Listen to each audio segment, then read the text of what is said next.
मैंने 2017 का पहला अटेम्प्ट दिया था। 2017 उसी वर्ष मैंने ग्रेजुएशन कंप्लीट किया था।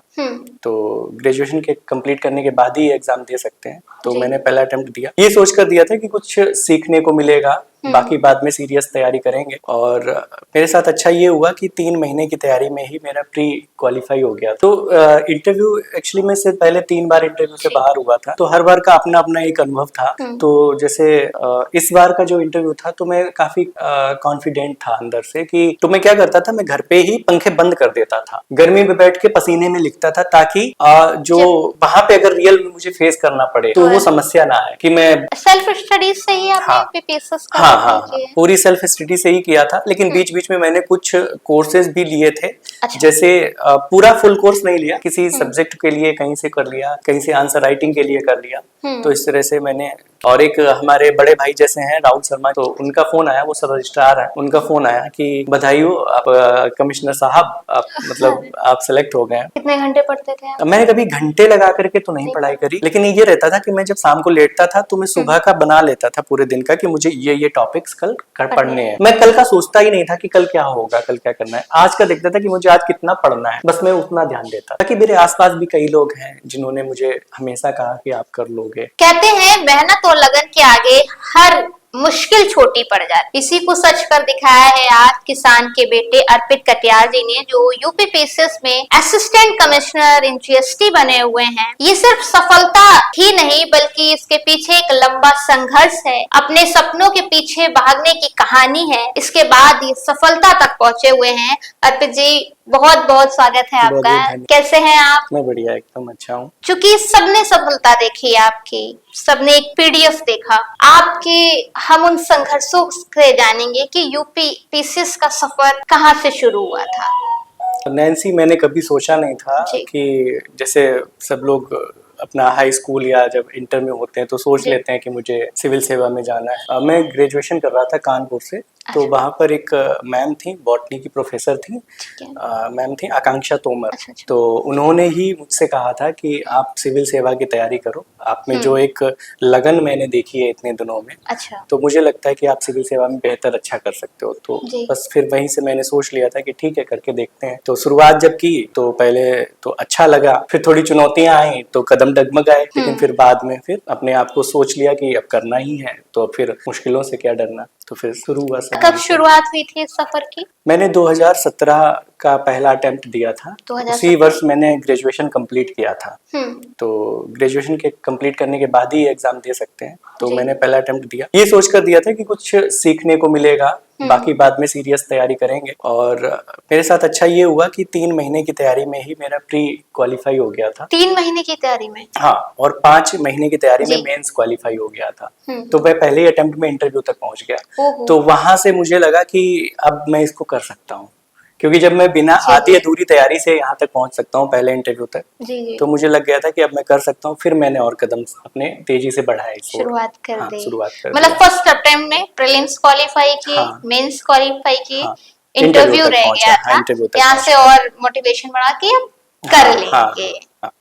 अच्छा, कहते हैं कि यूपीएससी की, माफ कीजिएगा, यूपीपीएससी की तैयारी करते हैं या यूपीएससी की तैयारी करते हैं तो सोशल मीडिया का जमाना है। सोशल मीडिया आपके लिए क्या फायदेमंद रहा, या आपने इससे डिस्कनेक्ट होने की कोशिश की? आमतौर पर किताबों में पढ़ते हैं, फोन से डिस्कनेक्ट हो जाए, तो आपने इसको कैसे देखा सोशल मीडिया को? मैंने सोशल मीडिया से खुद को डिस्कनेक्ट नहीं किया जी। मैं टेलीग्राम पे और फेसबुक पे और व्हाट्सएप, इंस्टा, मतलब सभी जगह पर एक्टिव रहा कंटिन्यू। जैसे बहुत से लोग बोलते हैं सफल जो हो जाते हैं कि मैंने खुद को बिल्कुल डिस्कनेक्ट कर लिया, तो बहुत से लोग कर भी लेते हैं, मैंने नहीं किया था।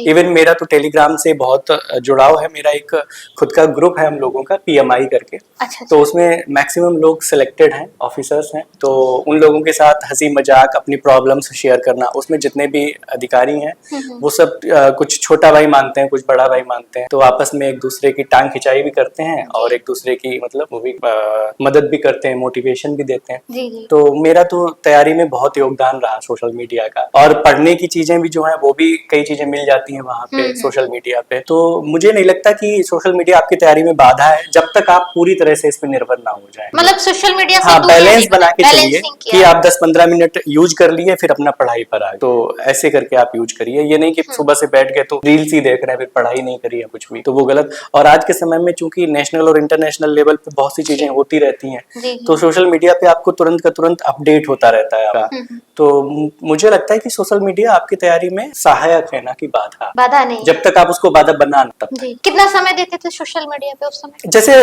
3-4 घंटे पढ़ लिया, फिर 10-15 मिनट सोशल मीडिया स्क्रॉल कर लिया, फिर अपना 3-4 घंटे पढ़ लिया, फिर स्क्रॉल कर लिया। तो ऐसे में क्या रहता था कि फिर एक जो वो होता ना मोनोटोनस हो जाता है, वो नहीं होता था कि बाहर जाना ही जाना है। जी। इस तरह से रिफ्रेश हो जाते थे घर पे ही, और फिर अपनी पढ़ाई शुरू कर देते थे। तो ये रहता था, मतलब पढ़ते थे, थोड़ा बहुत रील्स देख लिया, फिर पढ़ाई कर ली, फिर रील्स देख लिया। तो मेंस और इंटरव्यू के दौरान कैसी क्या, मतलब जब इंटरव्यू देने जा रहे थे तो लग रहा था इस बार, क्योंकि आपने बताया 3 बार ऑलरेडी इंटरव्यू से आप डिस्क्वालीफाई हुए, सिर्फ कुछ ही उसमें इतने करीब तक पहुंच जाना, फिर उस करीब से फिर आप वहीं से शुरुआत करना, प्री क्वालिफाई करना, मेंस करना, देन इंटरव्यू। तो यहाँ पर तो बहुत ज्यादा लगा होगा, क्योंकि आप 3 बार इंटरव्यू तक जाए तो अपने आप में टेंशन बढ़ जाती है ना, कि एकदम मैं सफलता के करीब पहुंचते पहुंचते चूक गया। हाँ, तो इंटरव्यू एक्चुअली में से पहले 3 बार इंटरव्यू से बाहर हुआ था, तो हर बार का अपना अपना एक अनुभव था। तो जैसे इस बार का जो इंटरव्यू था, तो मैं काफी कॉन्फिडेंट था अंदर से कि अच्छा करेंगे इस बार, क्योंकि मैं 3 बार दे चुका था, तो जो डर होता है ना आपके अंदर, वो खत्म हो चुका था मेरे अंदर अब की बार। और एक चीज और अच्छी हुई कि मेरा इस बार भी बोर्ड वही था जो पहले बोर्ड था जिसमें मैं बाहर हुआ था, वही बोर्ड फिर से इस बार इंटरव्यू में था। तो कहीं ना कहीं मुझे लगता है कि वही बोर्ड होने से एक कॉन्फिडेंस मेरे अंदर ये आया है इस बार जब मैं सफल हुआ, कि जो नेगेटिव चीज आ गई थी कि मुझे लगता है मुझ में कुछ कमियां थी, तो उस बोर्ड ने, तो उसी बोर्ड ने मुझे इस बार पास भी किया जिस बोर्ड से मैं बाहर उठा। तो हाँ, कॉन्फिडेंस था इस बार, बहुत डेडिकेटेड होकर मैंने इंटरव्यू पे फोकस किया, अपनी कमियों को, अपने जो पॉजिटिव चीजें, वो हॉबी पे अच्छा काम किया था। और इस बार मेरा मैक्सिमम इंटरव्यू हॉबी पर ही गया था, डायरी लेखन पे। अच्छा। तो हाँ, तो इस बार मुझे कॉन्फिडेंस था कि अच्छा खासा इस बार इंटरव्यू में कर पाऊंगा, और वो हुआ भी। मेंस में भी कई बाधाएं आई, जैसे जिस कॉलेज में मेरा मेंस था इस बार, तो इंफ्रास्ट्रक्चर वहाँ अच्छा नहीं था, लड़कियों के लिए टॉयलेट्स भी नहीं थे वहाँ पे ठीक से, और बॉयज के भी टॉयलेट्स नहीं थे, तो थोड़ी कमियां थी वहाँ पे। और जून का महीना था, गर्मी भी बहुत ज्यादा थी, पंखे भी नहीं थे वहाँ पे। तो मुझे लगता है जो बच्चे मेंस की तैयारी कर रहे हैं, आंसर राइटिंग कर रहे हैं, तो आप हर सिचुएशन में खुद को रख करके कीजिए।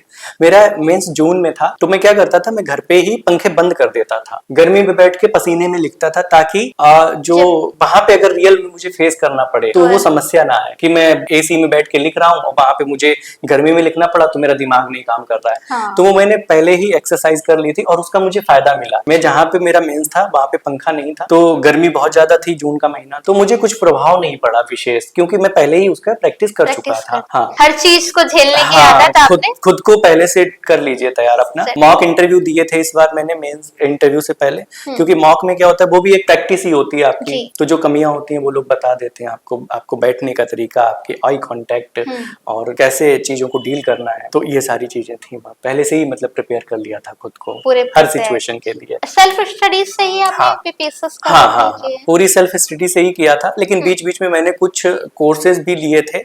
जैसे पूरा फुल कोर्स नहीं लिया, किसी सब्जेक्ट के लिए कहीं से कर लिया, कहीं से आंसर राइटिंग के लिए कर लिया, तो इस तरह से मैंने किए थे। जैसे यूपीपीसीएस 1 का एक आंसर राइटिंग प्रोग्राम चलता है, चैनल है, तो उनका मैंने आंसर राइटिंग प्रोग्राम लिया था। द आईएएस हब का एक क्यूईपी है, क्वालिटी एनरिचमेंट प्रोग्राम, वो मैंने लिया था। तो वहां से मैंने आंसर कैसे फ्रेम करना है वो सीखा था। तो मैंने हर जगह से कुछ सीखा हुआ है। हाँ, लेकिन कभी फुल स्टूडेंट के तौर पे, जैसे फाउंडेशन कोर्स या फुल कोर्स के रूप में कभी इनरोल नहीं कराया कहीं पर। जो चीज जहाँ से अच्छी मिल गई वहां से मैंने उसको ले लिया था, क्योंकि पहले तो सिलेबस को ही एक करना, कि जब हम कहीं से कोचिंग लेते हैं तो एक तरीके से टीचर्स हमको बता देते हैं ये आएगा वो आएगा। सेल्फ स्टडीज में थोड़ा कंफ्यूजन रहता है कि हम क्या पढ़ें क्या छोड़ें, ऐसा कभी सिचुएशन रहा? हाँ, कई बार। ये तो लास्ट टाइम तक, इवन मैं अभी सफल हुआ हूँ, इसके पहले मैं 2025 का मेंस तैयार कर रहा था, उसमें भी मैं उसी उलझन में पड़ा हुआ था। तो 2024 का मैं मेंस देने के बाद 25 में उलझन में पड़ा था कि इस चीज को कहाँ से पढ़ूं, इसको बेहतर कैसे करूं, ये अच्छा नहीं हो पा रहा है, इसमें एग्जाम्पल्स अच्छे अच्छे नहीं है, मतलब खुद की ही नोट्स को, खुद की ही तैयारी को जज करने लगते थे। तो ये चीज आती है, ये तो मतलब साथ साथ चलेगी आपकी पूरी तैयारी में। आपको कौन कभी कभी लगेगा मेरे ही नोट्स खराब है, कभी लगेगा मेरा आंसर बहुत खराब है। हाँ, तो कंफ्यूजन होती रहता है, ये लास्ट टाइम तक रहता है। तो अब आप असिस्टेंट कमिश्नर बन गए, रिजल्ट आया, जी। क्या कैसा लगा था? मतलब उस वो रात 8 का साल तो की मेहनत और एक पल उस में। रात को तो मैं नहीं भूल पाऊंगा कभी भी। असल में अभी मैं 2025 की मुख्य परीक्षा दे रहा था लखनऊ में, तो उसी के बीच में ही ये रिजल्ट आया था। तो मैं रात में 10 बजे तक, 11 बजे तक तो मैं वेट कर रहा था रिजल्ट का कि आ जाए जल्दी से देखूं, क्योंकि 8 साल की मेहनत उस पीडीएफ में आने वाली थी। टेंशन हो रही थी, बहुत ज्यादा टेंशन थी, मैं उलझन में था, बार बार भगवान को याद कर रहा था, बजरंगबली को याद कर रहा था, और उलझन में कई बार मैं होटल से बाहर आकर के सड़क पे टहलने लगता था कि थोड़ा सा दिमाग जो है वो मेरा रिजल्ट की तरफ से हट जाए।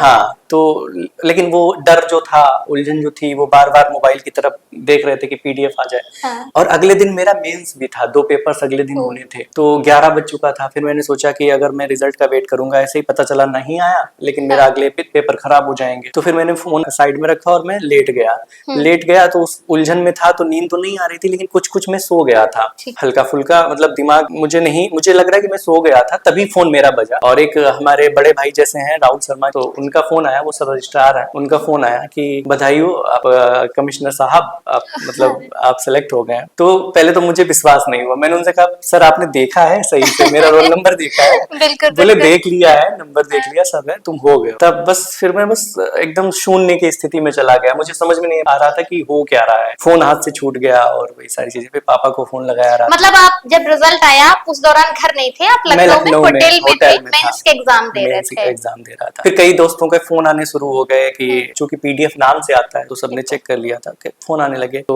फिर मैंने, चूंकि अगले दिन मेरा मेंस था, तो मैंने भैया को फोन दे दिया। मैंने कहा जिसका भी कॉल है सबको बता दें कि मैं अभी मेंस लिख रहा हूँ, बाद में सबसे बात करूँ। फिर अभी सबसे थोड़ा थोड़ा करके बात कर रहा हूँ समय निकाल के। अब कैसा लग रहा है? सच बताऊं तो मुझे सब पहले जैसा ही लग रहा है, कुछ चेंजमेंट? कुछ भी मुझे नहीं बदलाव लग रहा है कि कुछ बदला है। बस ये लग रहा है अब मुझे टेंशन हो रही है जॉब की, मतलब ड्यूटी पे पहुंचूंगा, कैसे क्या करूंगा, वहां पे मैनेज करूंगा। तो ये सब चीजें हैं, कुछ ज्यादा खास बदला, सब पहले जैसा ही है। सब पहले जैसे ही है।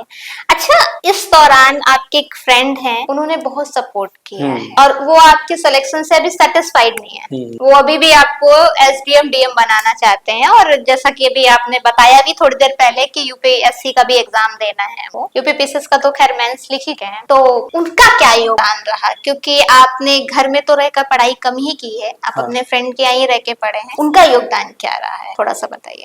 उनका योगदान के लिए तो मेरे पास शब्द ही नहीं है कि मैं क्या ही कहूँ उनको। जैसे भगवान राम की रामायण में हनुमान थे, तो मैं कहूंगा कि मेरी रामायण के हनुमान, शायद वो ना होते तो मेरे लिए ये सफर मुश्किल ही नहीं होता, हमें लगता है खत्म भी हो जाता। क्योंकि कई बार ऐसा समय आया जब ये लग रहा था कि अब ये सफर नहीं खत्म हो जाएगा, तब उन्होंने संभाला, और खुद की जिद और एक हिम्मत, वो मुझे हमेशा से ही अधिकारी के रूप में देखते थे, हमेशा से। मुझे शक हो जाता था, अपने ऊपर डाउट होने लगता था कि अब नहीं हो पाएगा, उन्हें कभी नहीं हुआ, कभी नहीं हुआ। उन्हें लगता था कि तुम कर लोगे, और एनालिसिस करते थे कि देखो ये इस वजह से तुम्हारा नहीं हुआ है, इसमें यहाँ पे कमियां थी, तुम्हें ऑप्शनल में कम नंबर मिले इसलिए तुम्हारा नहीं हुआ। वो पूरे एनालिसिस करते थे, मुझे बताते थे बारीकियां की ये। तो ये चीज है कि उनका तो योगदान मेरे पास शब्द ही कहने के लिए। डर लगता था उनके सामने जब पढ़ने का मन? हाँ, डर लगता था, क्योंकि उस व्यक्ति से आपको ज्यादा डर लगता है जो आपका एकदम आपको पूरा जिसको भरोसा है, उससे तो आपको डर लगेगा कि दुनिया का भरोसा मुझ पे नहीं रहा। बिल्कुल नहीं रहा था, मुझ पे तो भरोसा नहीं रहा था लोगों को। लोग बोलने लगे थे कि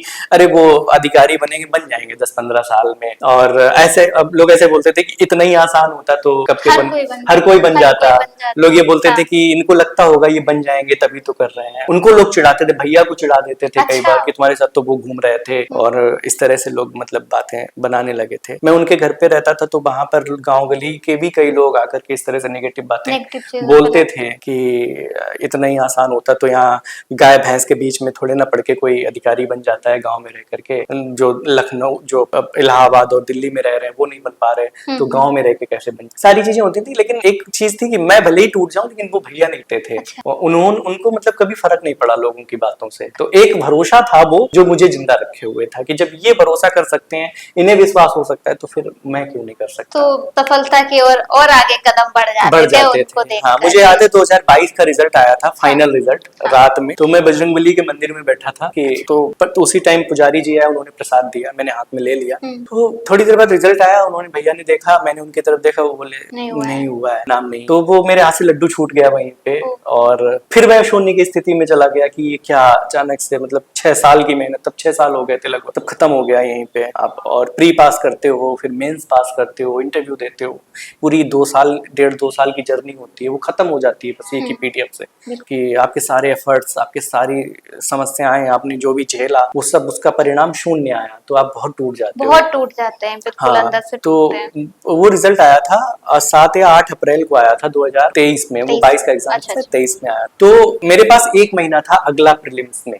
अगला प्रीलिम्स 1 महीने बाद था। मैं उठा वहां से मंदिर से, मैंने सोच कह दिया अब मैं मुझसे नहीं हो पाएगा। तीसरी बार मैं बाहर हुआ था इंटरव्यू से, मैंने सोच लिया था अब नहीं हो पाएगा, अब छोड़ते हैं, खत्म करते हैं। मैं रूम पे पहुंचा और वहां पे बैठा बस यही सोच रहा था कि अब सब खत्म हो गया, 6 साल लग गए मुझे ये सब करने में। भैया से भी हमने कहा कि तुम्हारा भी बहुत बहुत धन्यवाद, बहुत साथ दिया, अब यही खत्म करते हैं इसको। तो वो बोले, भैया बोले कि एडमिट कार्ड आने वाला है अगला प्रीलिम्स का। उन्होंने किताब उठाई, मेरे हाथ में दी कि पढ़ो जल्दी, टाइम नहीं, 30 दिन बचे हैं केवल।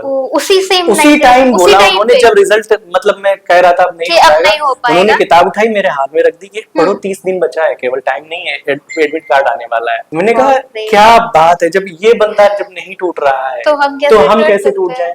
हमने उसी टाइम पढ़ना शुरू कर दिया, और उस टाइम अगर मैं बिखर जाता तो शायद अभी ये परीक्षा में पास नहीं कर पाता। और हाँ, उस टाइम मैंने वो प्रीलिम्स दिया 1 महीने बाद था, लेकिन उसमें भी मैं फेल हो गया, प्रीलिम्स में फेल हो गया मैं। वो मेरा पहली बार था जब मैं प्रीलिम्स में बाहर हुआ। तो बार बार सेटबैक लग रहे थे, एक तो मैं फाइनल लिस्ट से बाहर, फिर प्रीलिम्स से ही बाहर हो गया 1 महीने बाद। फिर मैंने भैया से कहा, देख लिया ना तुमने किताब हाथ में रखी थी कि कर लोगे, तुम कर लोगे। तो बोले नहीं, अभी फिर दोगे एक बार, फिर एग्जाम। हाँ, फिर बोले कि अभी एक बार और दे। फिर एग्जाम था लगभग 4-5 महीने बाद, फिर मैं ऐसा लगा कि मैं एकदम अंडरग्राउंड हो गया। मैंने कहा अब इस बार अंतिम प्रहार करते हैं, और वही अंतिम प्रहार था जो आज के यहाँ तक लेके आया मुझे। फिर फाइनल हो गया। कितने घंटे पढ़ते थे आप? मैंने कभी घंटे लगा करके तो नहीं पढ़ाई करी, लेकिन ये रहता था कि मैं जब शाम को लेटता था तो मैं सुबह का बना लेता था पूरे दिन का, कि मुझे ये टॉपिक्स कल पढ़ने हैं। तो और हाँ, वो सारी चीजें मैं अपने बिस्तर पे सर के पास रख के सोता था, तो मैं सुबह उठे ही वहां से बस उठाता था, पढ़ने लगता था। मैं फ्रेश भी नहीं होता था, मुंह भी नहीं धुलता था, मुझे लगता मैं धुलता मुंह ही धुलता था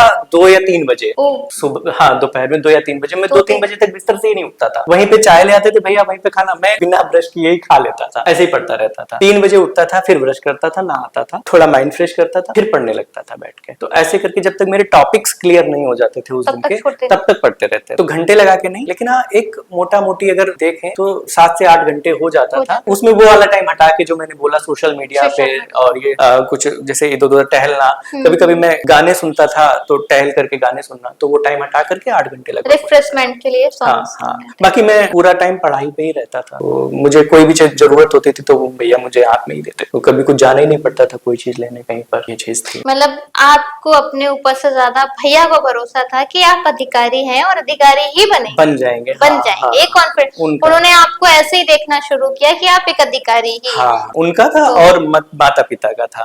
मम्मी पापा को 1% भी नहीं लगा कभी कि ये नहीं कर पाएंगे, जबकि पापा से तो कई बार बोलते भी थे लोग गाँव गली के कि ये बड़ी परीक्षा है, बड़े लोगों की परीक्षा है, नहीं कर पाएगा बच्चा, समझा दो उसको, समझा लो कि कोई छोटा मोटा कर ले। तो ये चीज थी। आप तक ये चीजें पहुंचती रही? हाँ, पहुंचता था, सब पहुंचता, सब बातें पहुंच जाती थी, लेकिन उनको मैं दबा देता था साइड। मम्मी थी तो उनको उनकी भगवान के प्रति जो आस्था थी वो उनको मोटिवेट करती रहती थी। उन्हें लगता था कि हमारा नहीं, ये भगवान का ही बच्चा है, तो वो खुद देखेंगे उनको। तो इस तरह से मम्मी का भी भरोसा बना रहता था। मुझसे ज्यादा तो मम्मी पापा ने पूजा पाठ किया भगवान को कि भगवान सुन लीजिए बस। तो आप भी बहुत धार्मिक हैं, जैसा आपने उस दिन मुझे बताया कि थोड़ा सा, इतना तो नहीं, समय नहीं दे पाता भगवान को, लेकिन एक जुड़ाव उनसे बचपन से ही रहा। माता जी पूजा पाठ करती रहती थी, जैसे नवरात्रि में माता रानी की पूजा करना। तो पापा भी हमारे वैष्णो देवी गए हैं साइकिल से। हाँ, वैष्णो देवी जम्मू कश्मीर, और तिरुपति बालाजी, और जैसे पूर्णागिरी माता के दर्शन करने, कैसे बालाजी सब लोग जाते रहते थे दर्शन करने, मथुरा जाते रहते थे। तो घर का एक माहौल था धार्मिक वाला पूजा पाठ का, तो उसका प्रभाव मेरे ऊपर बचपन से ही पड़ा। तो मैं भी भगवान से मैं आस्था वैसे ही रखता था, लेकिन ये आस्था इस सफर में और मजबूत हो गई। विश्वास जुड़ जाता है ना भगवान का कि नहीं भगवान है। मुश्किलें चाहे जितनी आए, एक हौसला हो जाता है कि नहीं भगवान है, वो सब देख रहे हैं। हाँ, जब नेगेटिव आता था समय, जब उतार चढ़ाव आते रहते थे, तो जब उतार आता था जीवन में तो कहीं ना कहीं उनका हाथ पकड़ लेता था कि हैं ये संभाल लेंगे, और संभालते भी थे वो अच्छे से। अच्छा, एक और आपने सिनेरियो मुझे बताया था कि इस बार जब दिवाली थी तो आपने कहा था भगवान जी ऐसा करना वरना मैं दिवाली नहीं मनाऊंगा, क्या था वो थोड़ा सा बताइए। ऐसा था कि लगभग 8 साल बीत चुके थे, तो अब लगने लगा था कि पता नहीं किस्मत में है भी कि नहीं है। ये चीज एक पल के बाद, एक समय के बाद आपको लगने लगता है। आप कितने भी पढ़ने में होशियार हो, कितना भी हो, एक समय बाद आपको लगने तोड़ जाता है वो अंदर से डाउट होने लगता है, पता नहीं किस्मत में है कि नहीं है। तो वही, मैं दीपावली थी, सब लोग आसपास दिए जला रहे थे, पूजा कर रहे थे, मैं आकाश भैया के घर पे ही था, मैं अपने घर पे गया ही नहीं, पता नहीं कब से नहीं गया दीपावली होली मनाने। अच्छा, घर ज्यादा नहीं जाता था मैं घर पे, क्योंकि नजरें नहीं मिला पाता था मैं वहाँ पे लोगों से। तो हाँ, खुद में हीन भाव रहता था कि हाँ, लोग वही बात, लोग बातें भी बनाते थे, चिढ़ाते भी थे, तो वो एक हीन भाव रहता था कि गाँव जाएंगे तो लोग फिर वही सब बातें, ये सारी चीजें। पता चला आप 5 से 6 साल बाद गए थे घर, अभी जब सिलेक्शन जैसे के बाद? हाँ, मैं घर पे रुका नहीं कभी भी, जाता था, जाता भी 5-6 महीने में ही था, 5-6 महीने में, वो भी 1-2 घंटे के लिए बस, वापस आ जाता। क्योंकि एक वो रहता था ना कि जैसे माता पिता के पास या जैसे दादी बाबा के पास जाओ घर पे, जिस घर में आप पले बड़े हो, तो फिर वहां से जब चलते हो आप दोबारा वापस, फिर आपको अंदर से बुरा लगता है। वो बहुत बुरा समय होता है कि बहुत सारे लोगों की उम्मीद है और हम जा रहे हैं फिर से, मतलब वहां से वापस, तो पता नहीं कब हम सफल होके आ पाएंगे। जैसे बाबा हमारे काफी बुजुर्ग हैं, तो वो बोलते थे कि पता नहीं प्राण पहले जाएंगे कि तुम पहले वापस आओगे घर पे। तो ये बातें जब रहती थी ना, तो बड़ा ही बुरा लगता था घर की स्थिति खराब देख करके कि लोग इंतजार कर रहे हैं और आप कर नहीं पा रहे हैं, तो वो रहता था। तो वही चीज थी दीपावली पे, मैं बस भगवान से यही कह रहा था, सुंदरकांड पाठ पढ़ रहा था, तो मैंने बस यही कहा था कि देखिए, भगवान राम का तो सेट था कि 14 साल बाद उन्हें आना है, बस मुझे कब वापस जाना है ये बता दो, मिलेगा भी कि नहीं मिलेगा ये बता दो, कितने साल का वनवास है ये बता दो। तो मैं यही कह रहा था कि अगली दीपावली तक मुझे मेरा घर, मुझे मेरा सब कुछ चाहिए और आपको ही देना। तो वो हुआ, तो मैं हाँ, यहाँ से मेरा विश्वास और भी ज्यादा मजबूत हो गया है। हाँ। हर संघर्ष का एक अंत होता है। जब आप एकदम टूट जाते थे, घर वालों के से नजरें नहीं मिला पाते थे, खुद में सेल्फ डाउट हो जाता था, उस वक्त कैसे संभलते थे, मतलब कैसे अपने आप को संभाला आपने?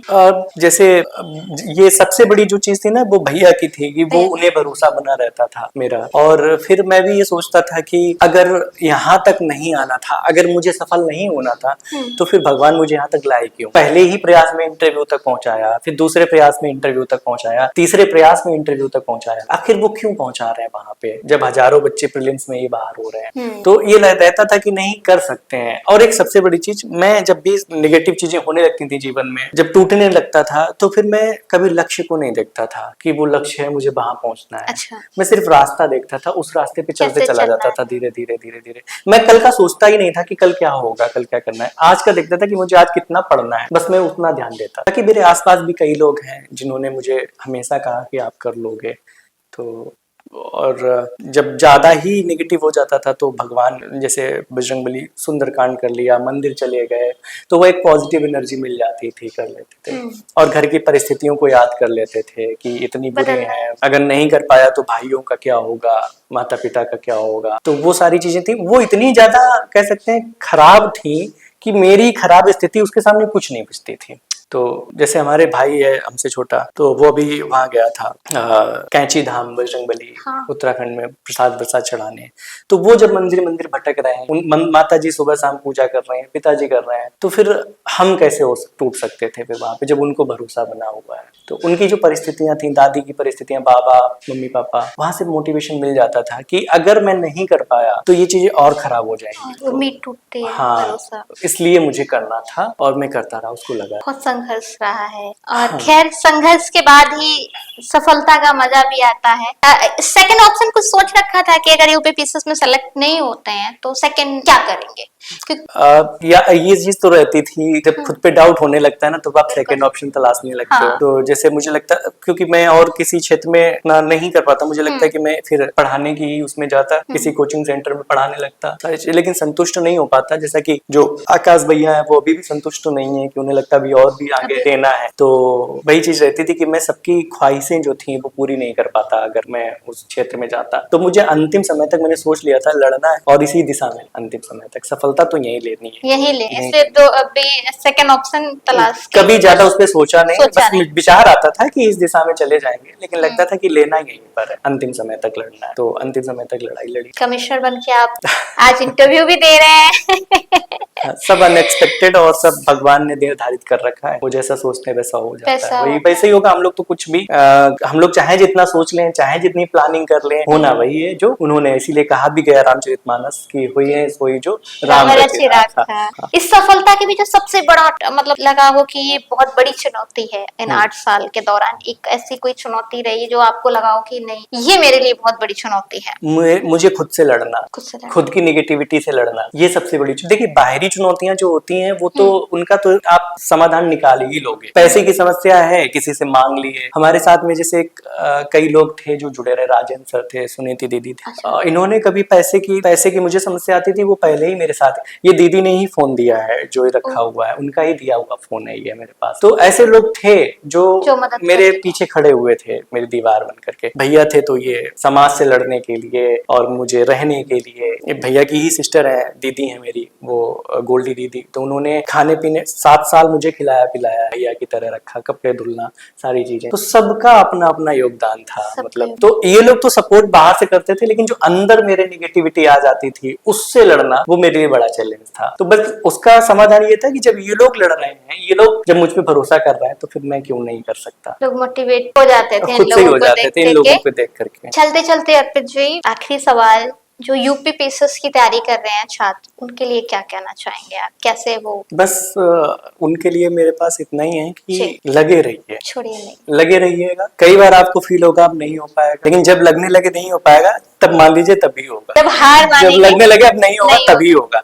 क्योंकि जब कोई गेहूं का, मक्के का जब बीज मिट्टी में डाला जाता है तो वो नया पौधा तब बनता है जब वो बीज सड़ जाता है। तो जब आप चारों तरफ से लगे, आपको अब कुचले जा चुके हो, आपका अस्तित्व मिट चुका है, अब आपकी कोई इज्जत, कोई सेल्फ रिस्पेक्ट, कुछ भी नहीं बचा है, तब आप समझिएगा आपका नया जन्म हो। तो हिम्मत रखना, धैर्य रखना, लगन रखना, लोगों की बातों पे ध्यान मत देना, अपने लक्ष्य को पे ही नजर रखना और धीरे धीरे रास्ते पे चलते जाना बस लक्ष्य की ओर। बाकी अनुशासन बनाए रखना, सोशल मीडिया का जैसे मैंने बोला तो फिर वो हावी ना हो जाए, थोड़ा थोड़ा ही सही रास्ते और मंजिल की ओर बढ़ते रहना, बस यही है आपका, आप सबकी सफलता का राज। छोड़ना नहीं लक्ष्य प्राप्ति की ओर जब तक आप प्राप्त ना कर पाए, जब तक प्राप्त ना हो जाए। और कछुए की चाल से चलो, खरगोश बनने की जरूरत नहीं है, धीरे धीरे चलो, आराम से मिल ही जाएगा सफर, मंजिल मिल ही जाएगी। हाँ, भटकते ही सही, गुमराह तो वो है जो घर से निकले ही नहीं। हाँ, बस। नैन्सी पूछेगी चैनल को कब से देखते हैं और कब से जान रहे हैं? मैंने अभी बोला था जैसे कि मैं तैयारी के दौरान भी सोशल मीडिया से जुड़ा रहा,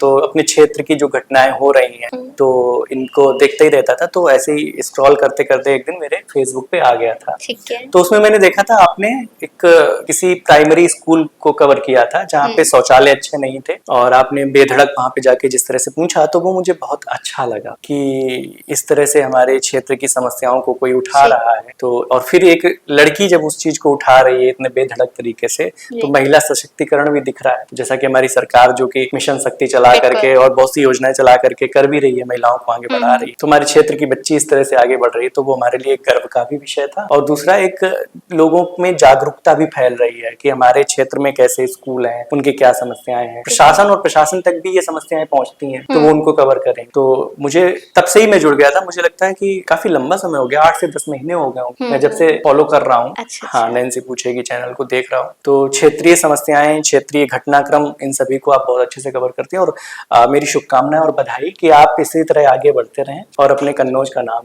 रोशन करें। थैंक यू सो मच, बहुत बहुत धन्यवाद, आपने अपना बहुत कीमती समय मुझे दिया। दर्शकों से अगर कुछ बोलना चाहें तो जरूर बोलिए।